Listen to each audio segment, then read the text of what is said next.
I just want to take a brief moment to talk about the general geometry of a golf swing. So if you're familiar with baseball, say the ball's sitting on a tee, right? It's up here, it works on this plane, right? When we're swinging, more or less chest high, it works on this relatively horizontal plane, like this. So you'll notice this piece right here, this different colored piece, when I swing that way, it goes right, it goes left, it doesn't go up or down. It just moves right and left. If we were chopping wood or something really vertical, or playing like croquet or something, right? It would be the opposite, right? The plane would move up and down with relatively no out, right? Baseball, around, horizontal, chopping an axe, vertical. The problem we run into is golf is played somewhere in between, right? Right about here.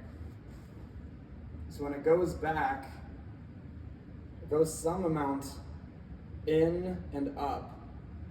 And as it comes down, it goes some amount out and right and down. And then at some point, it moves up and left.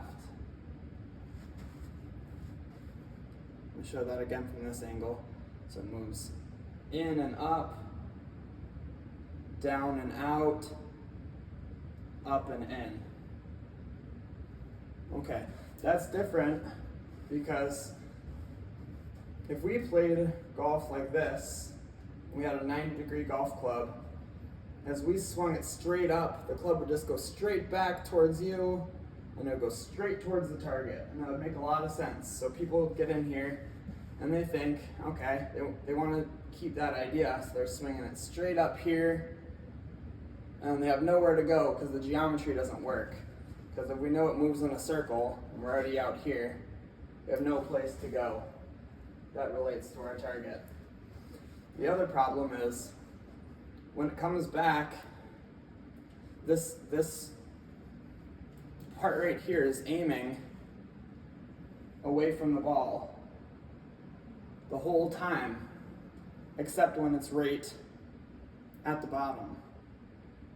Okay, so there's some kind of timing involved, because you'll notice the angle that this piece is traveling on, it faces the same way the whole time on a vertical plane, and it faces a different way the whole time on a horizontal plane. So it's really important that we understand the geometry that the club swings on. That'll make more sense when I get a club in my hand here. So we know from that circle, the club has to move some portion up and in, some portion down and out, and some portion in and up. Okay, so if I already have the club out here, you'll never be able to swing from the right path from here, because if I'm already out here, I can have my down, but I can't have the geometry of my out. Okay, so when you see people up here, they don't have any out in their geometry, they just have down, so they come down straight across there. Okay, so it's really important that you're focusing on some kind of in and up.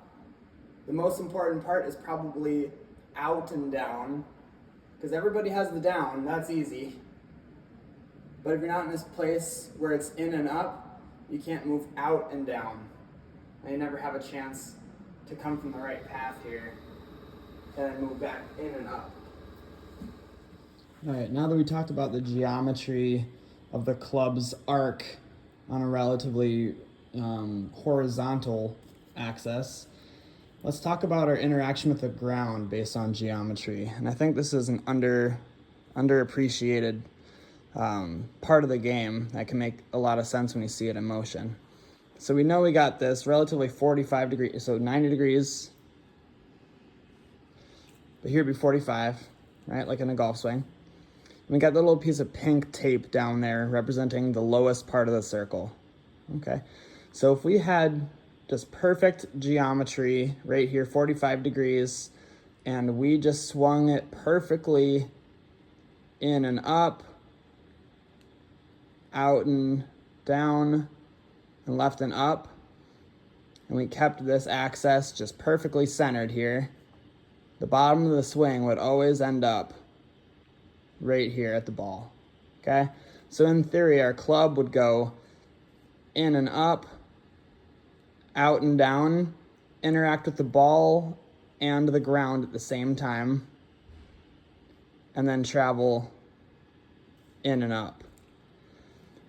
The problem that we have is when we get this club on like a longitudinal plane that's not correct. So if our center of the circle, or as you'll notice, the center of my circle here is pretty much my sternum, or right in between my feet, right underneath my groin. Okay, so if I move my center back here, and that ball is too far towards my left foot or left of my head, you'll notice that my geometry is different here.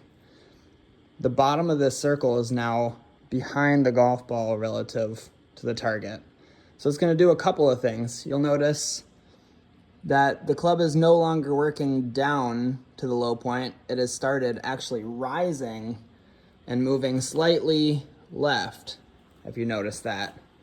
So when that ball gets played too far up, we hit the ground a little before the ball, and the club face gets a little bit more leftward, the path gets a little bit more leftward. People fall into this trap because if they slice and they have trouble closing the face, when they move this arc without even changing the direction of the club face, if they just move that arc, it automatically points them to the left. So it feels good when you make a lucky swing and you miss the ground and you hit it. It's going to start further left. It's going to accommodate your slice. But the problem is you have all this ground behind the ball when you're hitting a shot off the ground. That's why it's nice for a driver to play that up in your stance, because we don't need to pull the ball off the ground because it's already sitting on a tee. And we get more loft with the driver because the club arc is moving up again rather than down. But for pretty much all shots hit off the ground, we want this arc of the club a little in front of the ball in relation to the target. Because in this way, we swing the club in and up, down and out, and we strike the ball, and then the bottom of our circle is just in front of that. So we hit uninterrupted contact with the ball. Okay? So what you'll notice is if you move this ball further back in your stance, it's going to be easier to hit this ball before the ground rather than chunking it before the ball. The only problem is we need to make some compensations, because we know if this is moving in front like this, if I keep exaggerating that, you'll see where that ball is in relation to the hula hoop. It's very rightward on the arc. Even if I don't change the direction of this, even if I just slide it forward, you'll notice that arc is now moved to the right. So people are scared of doing that because you're going to see shots start over to the right. So, we're kind of getting at the point of the lesson here, which is some grip matchups, which we'll talk about next. Okay, so we left off talking about some grip matchups relating to the geometry of our golf swing. So like I said, we play on this 45-degree axis here, more or less. The club moves up and in, out and down, and then left and up again, okay? And if we say we have this pink piece of tape, if we say that's right at the bottom of our swing, right in between our feet, right under our sternum, right there, if we respected our geometry perfectly, it would go here, down, ball and ground at the same time, and then we go left and up, right? But to ensure that we're hitting the ground after the ball, we need this low point slightly ahead of the ball. So, you can get as complex as you want. You'll see pros playing this ball way up in their stance and then moving their center forward to create this. But if we're staying relatively centered in our geometry, we need to move our whole geometry this way, okay? So we've moved this ball essentially back in our stance, further towards our right foot, further right of our sternum, okay? And like I left off saying, when you put that ball back in the stance, you put it further back on the arc. This face is pointed more to the right now, and the path is moving further to the right, okay?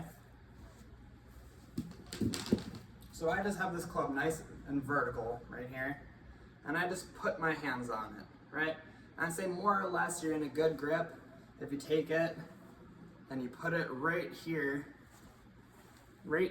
in the bottom of the fingers, like that, and right here in the fingers. Okay, whether you interlock or whatever, it doesn't entirely matter. But say it's just there in the bottom of the fingers, like this, okay?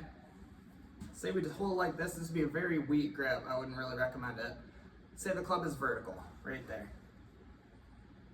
If this face is pointed perfectly straight at the target when the shaft is vertical, if the shaft is in front, it's going to point further and further to the right.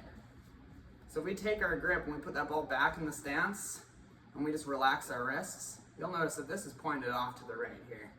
This will never accommodate a ball first shot that starts straight, okay?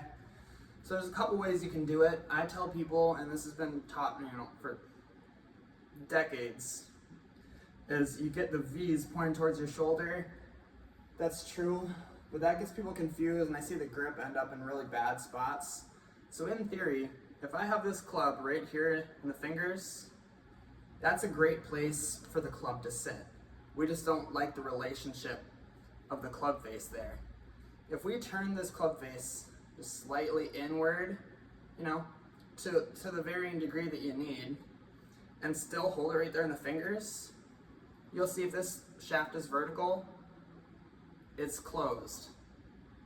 But if I were to just make this face the target here, you see that handle is ahead, okay? And if I just keep that face there, but put my body where my arms are now hanging straight underneath my sternum, because at this point, before, I was pushing them ahead, but if I just make them hang right underneath me now, you'll notice my hands are ahead of the ball, that face is pointed where I want it to go, and now I've fixed that geometry from being here, back in the stance, now it's open. If I turn it a little bit, keep that same grip in the fingers here, if I point that at the target, you see my hands are ahead. If I just get my hands comfortably hanging underneath me with this face still square, now I can have a situation where I'm coming down, my face is a little extra closed, so now that it's pointed to the right on the way down, it still accommodates a square club face. Ball first, ground after. All right, so I briefly want to touch on probably a slightly simpler concept with geometry of the golf swing, but something that's important nonetheless. So we got our same here, 45-ish degrees circle here, okay? And everything that I said applies, right? It goes up and in, out and down, left and up. But there's also the height of this whole circle, right? If I sit here, bend my knees and straighten them, the circle is on the ground. If I push it down, it could be underneath the ground, it could be above the ground. We hit the ball super solid, we miss it, we top it, we chunk it, right? So let's just say, we're hitting a mid-iron, and we got our center slightly forward here. We got our nice club face, because we know it's got to be a little bit more shut, right? We still have to respect this verticality of this arc. Because if we're lowering our center, whatever you want to call your center, a couple different ways to look at it, your sternum, the top of your head, if I'm lowering, right, this arc is going to go under the ground, right? And if I'm raising, this arc is going to miss the ball high, okay? So if we got this nice structure here, and our radius is nice and respected, if we just keep our levels, not lots of raising and lowering, we let our geometry work out the way it's intended, right? If we start making our pivots in ways that makes us stand up or squat down, this geometry is losing its its place, okay? So I'm not gonna, again, I want this to be more so trying to understand the concepts and you create your own feels that make you achieve, you know, the kind of results that you want. There's a million different ways to feel different things, but I just want you to understand the concepts so that you can kind of start to self-discover that. So if I'm here perfect, like this, my arc is respected. If I make some kind of pivot that keeps my levels, you know, if I make a nice turn, this club moves up and in, but I keep my levels, right? My head hasn't majorly dropped or raised, we're in a pretty good spot, okay? Then let's just really quickly talk about something that's also pretty simple. So granted, when you're swinging, I'm sure you're not going to make a perfect circle, right? There's going to be some human error, some fault, and this club is going to move somewhere wonky, right? We hope it's close, but there's also, if this circle is losing its direction somewhere here, we're gonna have some, so right here is the middle of the face, we're gonna have some contact on the heel versus the toe spectrum, okay? So if this circle is moving in too much here, get the toe strikes, out too much, get the shanks or the heel strikes. So there's also that element. So we got our different axes or whatever you want to call them. We have the vertical aspect, we have the horizontal aspect, and then we have some kind of three-dimensional overlay here that relates to the downness and the direction that it's headed. We kind of already talked about the hula hoop. But I just want to touch base on this really quickly. You need video of your swing as it relates to contact on the heel or the toe, because so often people will hit a shot that goes way off to the right because they just missed the ball entirely off the toe with a square face, right? Like that. Okay, and if you don't know that, then you don't know how to correct what I call a bias or strike bias. So you might very well get the club working out this way too much or whatever, and come down, you find on video that you strike towards the heel too much. Then I would just say, for a week, you need to be trying to swing your arc and hit closer to the toe. I almost guarantee the first couple times, if you're a heel striker, you try to hit slightly toward the toe, you'll still probably hit it center heel. But it's important to know that everyone has strike bias, and it comes and it goes. So if you find yourself on video, it's important you have video so you know for sure. Toe striking, we got to try to strike the heel a little bit. Too much heel strike, got to try to strike the toe a little bit.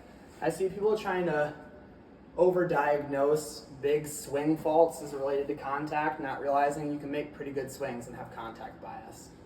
All right, let's see how some of these geometry talks that we've been doing flush out with actual golf shots. So let's just say I got my club sitting here. I have it sitting right there in the left hand, it's sitting right there in the fingers, right hand sitting right there in the fingers, more or less, right? If I just close around them, this might look slightly different for everybody. But right there, that's a good grip of the golf club as it relates to how the grip is physically sitting in your hands. You may want the face more shut, whatnot. Let's just say I just close around it, shaft is vertical, face is pretty square. Let's just say I put that ball right under my sternum, right between my feet, and I go slightly in and up, down and out, in and up. Okay, let's just say.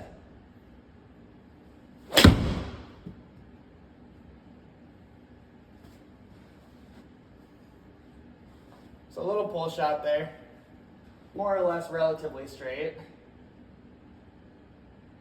Find my spot here. Okay, let's go through some scenarios here. Let's say you make that same swing that I just did. You play that ball right in the center of your stance, and you come and you find you keep casting the club and hitting the ground early, okay? Let's say that's you. If we're hitting the ground before the ball, if we're keeping that geometry perfect, we know the bottom of the arc is always going to be right under our sternum. Okay, so if we're doing something here that's making that not the case, we need to make sure that arc, the bottom of that arc is further forward. Yeah, say we're not trying to fix your whole golf swing. We need to make sure your bottom of the arc somehow is back here. We need it up here, okay? So this would be pretty common, but we're gonna see some problems that come from this. Say you didn't know what you were doing, you kept the same grip, which would be your problem. That face is straight, well it's here, but if I move that ball back, okay, I'm gonna hit the ball first, but now that face is way to the right. So let's see if that's how it flushes out. So I aim straight, I put the ball back in my stance, I don't even change where I'm aimed. Notice that, if I keep pretty much where I'm aimed, but you'll notice my shoulders close here, just because that's how the arc works, right? If it's back, it's this way. And if it's way forward, it's this way. So let's just say same grip, way back in the stance, you'll see this shot go off to the right, I imagine. Okay. So you've started hitting the ball solid, but now it's going off to the right. Okay? I see this all the time. Like I was saying earlier, if we get that grip sitting right here in the fingers, when the shaft is straight, we wouldn't want to see that face square. We'd want to turn this thing a little bit closed, so when it's vertical, it's closed. But notice when my hands are ahead, it's square. So if I'm moving if I'm keeping my club here, but I'm moving my body in front of it, notice how we need to have that face closed for us to play the ball back and it still starts straight. So let's try that. I'm here, I turn it a little bit, I'm still gripping it right in the fingers. This face is way shut. Ball's right in the middle, now it's back, okay? If I point this face straight, so I'm pushing the handle forward, if I point this face straight where I want it to go, you're gonna see this go relatively toward the target, but low.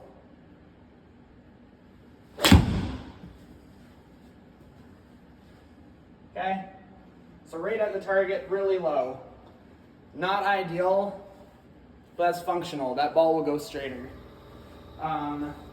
Again, there's some things with your swing that I'd like to see change, but not everybody can do that in the middle of a round of golf. I'm trying to kind of help problem solve a little bit. Let's see another scenario here. Let's go outside the box here. Let's say I'm hitting, let's pretend I'm hitting a driver, okay? Let's just pretend I'm hitting a driver.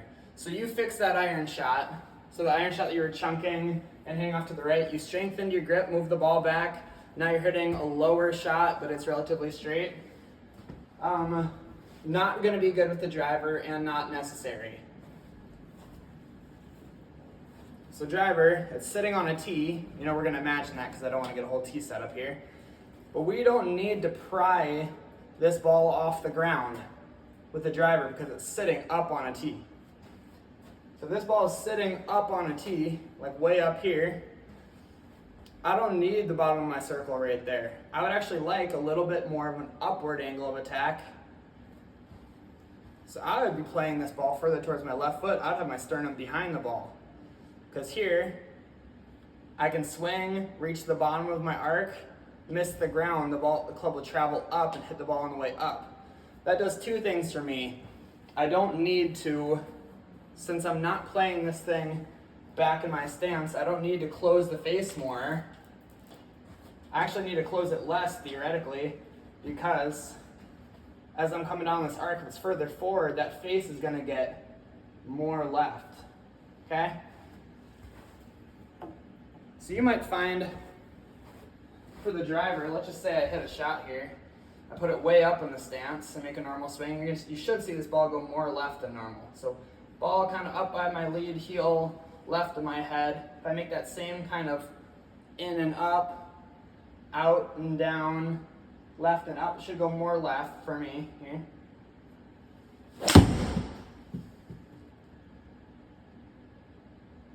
Okay, so pretty straight ball left of the target there. So that's just me manipulating geometry. right? So if I'm hitting a driver, and let's just say a typical person hitting a slice or a cut, I move that ball up forward in the stance. That gets me more loft, gives me more time on the arc for that face to square up, and I don't need to play that back in the stance because I don't need, the ground's not in the way because it's on a tee. All right, let's expand on those ball flight laws really quick and see how we can do some troubleshooting. All right, so I want you to see this golf club laying on the ground here, okay? This blue shaft laying on the ground. I got a little hybrid wood here, okay? So let's say that we have a golf ball, more or less on that arc, okay? This whole head, this whole club head, let's just watch that whole center of mass, the middle of that center of mass. Where is it headed here? Okay? It's headed from the right side of this ball to the left, okay? So I'd say that we call that the club path. You know, more or less, you know, the foot before, the foot after. Where is that club tracking, okay? You can clearly tell the center of mass of this club, the whole head itself is headed leftward, okay? That would be different from the club face. The face would be the angle there, okay? So we got this whole center of mass going leftward, but notice where that face is. That face is pretty straight relative to this line, okay? So our club head and our club face don't always agree with each other, and that's where we see problems. So let's see how this flushes out. So we referenced this earlier, okay?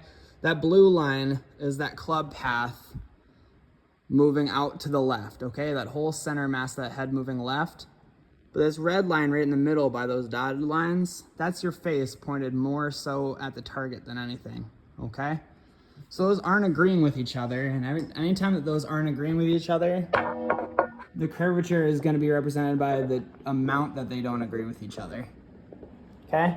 So let's do that same slice scenario here, okay? We got that blue line. I'm going to have my whole club head moving left, and my face is going to be relatively straight. We should see this ball start on the face, so start pretty straight, and veer off to the left, or the right, correct me.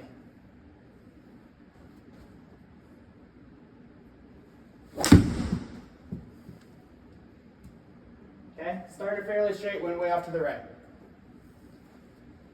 So we know that that center of the mass of this head is moving leftward, but that face is staying pretty straightward, okay? And we already know that the wider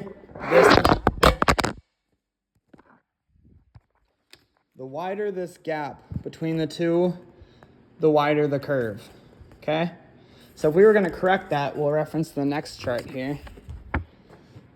Notice how that red line is closer to the blue line. The blue line hasn't changed, mind you. You have not changed the path of the geometry of the club traveling. If we just got that face more leftward, about halfway in between, so say like 5 degrees left, we'd see that shot start further to the left and accommodate that smaller curvature back to the target line.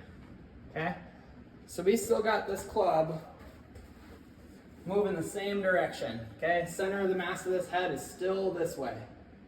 Only difference is instead of the face being here, it's here, 5 degrees left. So if my path is here, the geometry of the head is moving towards this sign. My face was here initially, so it's starting here and falling off that same amount. If I bring my club face to here and keep my path where it is, we should see a pretty workable shot here. So instead of playing that how I was there, so this was how I hit the last shot, and I knew that that face was not close enough. So I'm gonna close it, more or less 5 degrees. You might find that it's more or less for you to correct it. If I close that face a little bit, and I make that same swing. Okay, that started generously further left, and it's slightly working its way back to the target. Not enough, so it didn't get all the way back there, but it was a stronger shot. It did start left, and it did cut back toward the flag. The ball was working toward the flag rather than away. Okay? So I did that without changing the geometry of the arc, right? The arc was still pointed this way, for better or for worse, but instead of the face being aimed here, we made that face aim 5 degrees left to accommodate the 10-degree path change, okay? So this vector, the bigger the difference between the two, the bigger the curvature, okay? If we take this vector and if we bring the face closer to the path, we get a smaller curvature. If we bring the path and the face together, we get dead straight shots. Let's do the opposite one time. Probably got a card for this one too. Okay. So here, we got that blue line off to the right 10 degrees, and that face is at 0 degrees. So we're gonna see a major curvature there. So my arc is moving, my whole club head is moving this way. That club face is still here, okay? So there's that discrepancy between here's the club face and here's the path, okay?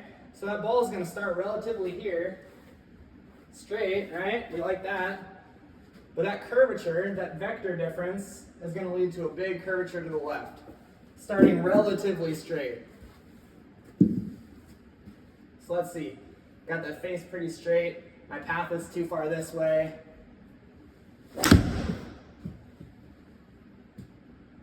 Okay, started pretty straight. It's gonna miss, 30 some yards off to the left. Okay, so I'm not gonna change the path that we're swinging on because we already established that's hard to do. That's the geometry of your swing. Instead of this face being pointed here with my geometry this way, I need this face somewhere in between my target and my geometry here, okay?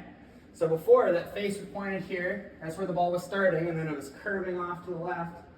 If I get this face somewhere in between my vector and the target, via opening the face, I can keep the same geometry of the swing and hit a more functional shot. So let's get that face a little bit right, let's say 5 degrees right of the target, and I make a similar swing.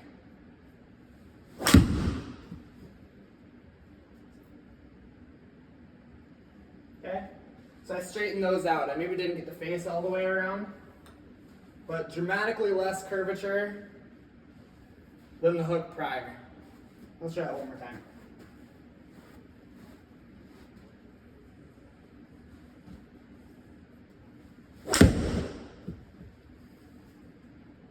There you go. Starting off to the right because the face was aimed there and curving back to the left. So what you're going to realize is we don't need to change the geometry of our swing to hit shots at our target, okay? We can swing the club this way. We can swing the club this way if we understand the matchups that need to take place, okay? So to keep it really short, if our vector is this way, we need that face more closed, okay? Not as closed as the vector, right? If these are going the same way, that ball is just going to go this way and just go straight that way, right? We need this face closed, but less than the vector itself, okay?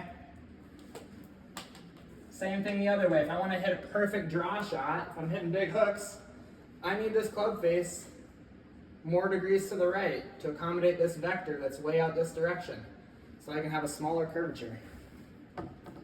Granted, our goal as golfers should probably be